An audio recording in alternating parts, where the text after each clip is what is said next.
आवाज़ की दुनिया के सभी सुनने वालों को मेरा प्यार भरा आदाब। उम्मीद करती हूँ आप सब खैरियत से होंगे। देखिए क्या इत्तेफाक है आज कि आज मेरा बहुत ख़ास दिन है और जो टॉपिक जिस पे मैं बात करने जा रही हूँ वो बिल्कुल अलग। अब आज क्या ख़ास है मेरे लिए वो आप सोचते रहिए।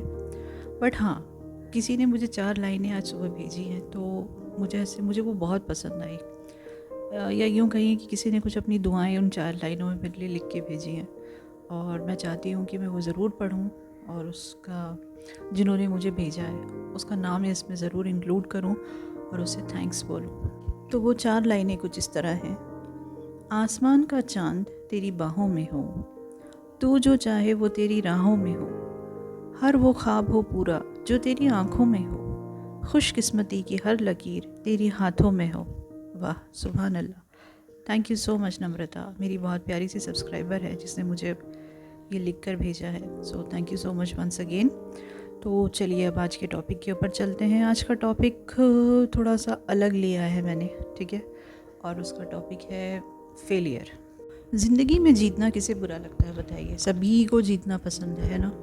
और हार हम सबकी नापसंदीदा चीज़ है। जिसको भी देखो बस जीतने की बात करता है। पर अगर एक बात बताइए, हार या अगर फेलियर नहीं होता हमारी ज़िंदगी में तो जीत की अहमियत हमें कैसे पता होती? बताइए ना। अक्सर कामयाबी या सक्सेस हम लोगों का दिमाग ख़राब करके रख देती है। होता है ना, एक कामयाब इंसान होता है उसका दिमाग थोड़ा ज़्यादा, बोलते हैं ना भाई ये बहुत कामयाब है, इसका दिमाग थोड़ा सा ज़्यादा ख़राब है, ठीक है। बट जो फेलियर है ना वो क्या करती है पता है हमें? हमें ज़मीन पर रखती है, या कई बार तो ऐसे होता है कि वो ज़मीन पे ला के पटक देती है। अब ये फेलियर्स कई तरह की होती हैं। जैसे अब मान लीजिए जैसे कोई एग्ज़ाम या कोई कंपटीशन, फ्रेंडशिप में भी फेलियर्स होती हैं, ओके, करियर में होती है, रिलेशनशिप में भी होती है, और भी कई तरह की फेलियर्स होती है। तो लेट्स टॉक अबाउट इट। हार कैसी भी हो, जीत की अहमियत तो हमें सिखाई जाती है। और हर हार के बाद हमें ये ज़रूर सोचने पे मजबूर कर देती है कि पता नहीं क्या गलती हो गई हमसे, या कौन सी ऐसी चूक हो गई, या हमसे ऐसी कौन सी कमी रह गई।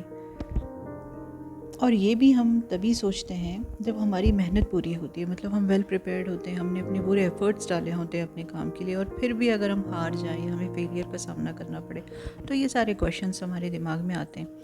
वरना जब हम लोग अच्छी से किसी चीज़ के लिए प्रिपेयर ना हो और फिर भी अगर हमने कुछ, जैसे कोई फॉर एग्ज़ाम्पल कंपटीशन दिया या कोई कॉम्पिटिटिव एग्ज़ाम दिया, उसमें फ़ेल हो गए, ठीक है, और तब हमको पता होता है, क्योंकि उसमें हम लोग ऑलरेडी सेल्फ डाउट में होते हैं, हमें पता रहता है कि पता नहीं क्या होगा, हो भी सकता है नहीं भी हो सकता, वो वाली कंडीशन। यहाँ पे जो मैं ये हार और फेलियर की जो बात कर रही हूँ स्पेशली, ये बहुत सारे सिनेरियोज़ को कंसिडर करके फिर उसके बारे में बात कर रही हूँ।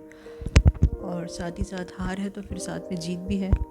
अब ये देखते हैं कि लोग किस किस तरह से फेलियर को फेस करते हैं, ठीक है। तो देखिए, हार किसी भी लेवल या किसी भी तरह की हो, एक नेचुरल जो ह्यूमन टेंडेंसी है वो हम सब की ये होती है कि हमें बुरा ज़रूर लगता है, या अफसोस तो होता ही है।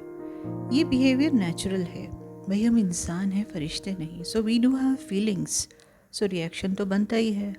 तो चलिए देखते हैं कि कुछ रिएक्शन जो लोग इस हार के बाद अपने अपने रिएक्शंस होते हैं ना, हर इंसान की रिएक्ट करने का तरीका अलग होता है। तो जस्टली देखते हैं कि लोग किस तरीके से रिएक्ट करते हैं। जैसे कुछ लोग रोने धोने लगते हैं, तो कई लोग बोलते हैं कि भाई ये बहुत इमोशनल है।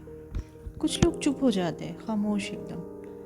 कुछ लोग बहुत एग्रेसिव हो जाते हैं, कुछ बहुत डिफेंसिव मोड में चले जाते हैं, कुछ अपनी फेलियर के लिए दूसरों को ज़िम्मेदार ठहराते हैं, कुछ सेल्फ डाउट में चले जाते हैं, कुछ ओवर थिंकिंग करने लगते हैं, कुछ गिव अप भी कर देते हैं। पर कुछ कुछ ऐसे भी होते हैं जो इसे एक लर्निंग एक्सपीरियंस लेके आगे बढ़ जाते हैं।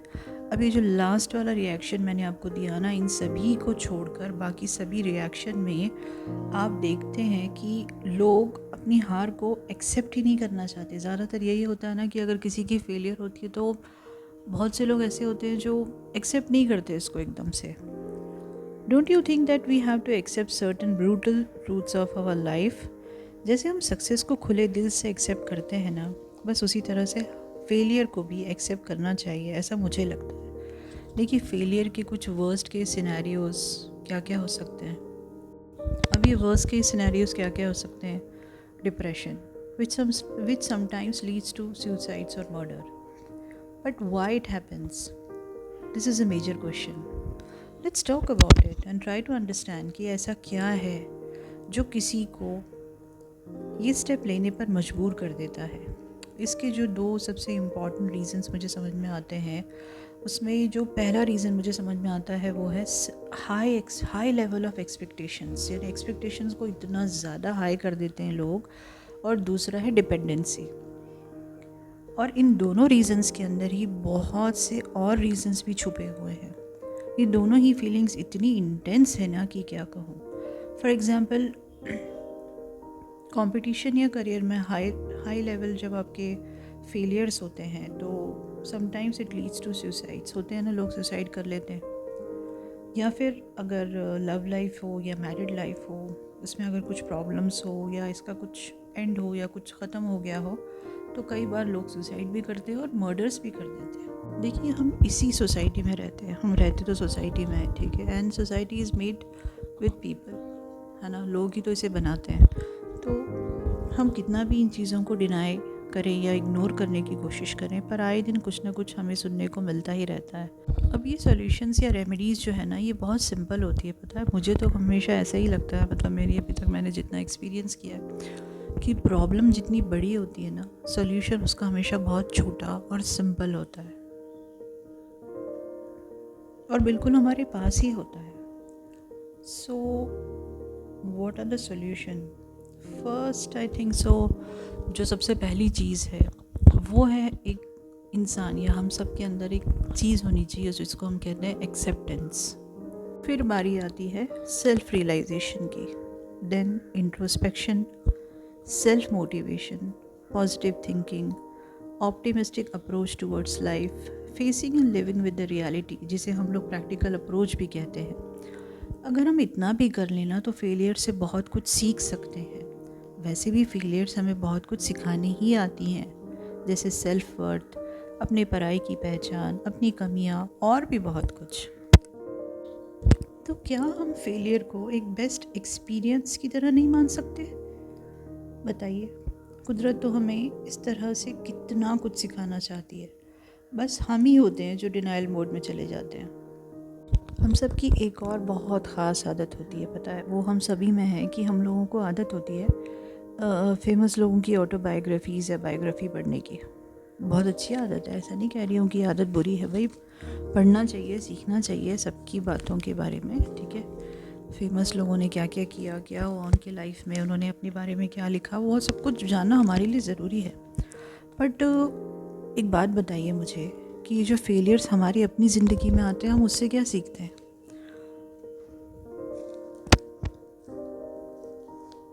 पर हम ये बात भूल भी क्यों जाते हैं कि ये जो जिनके बारे में हम लोग पढ़ रहे हैं या जिन्होंने अपने बारे में लिखा है या उनके बारे में किसी और ने लिखा है, उनकी ज़िंदगी हमारी जैसी नहीं होगी या हमसे वर्स्ट नहीं होगी, ठीक है। आखिर वो भी तो एक इंसान ही है ना।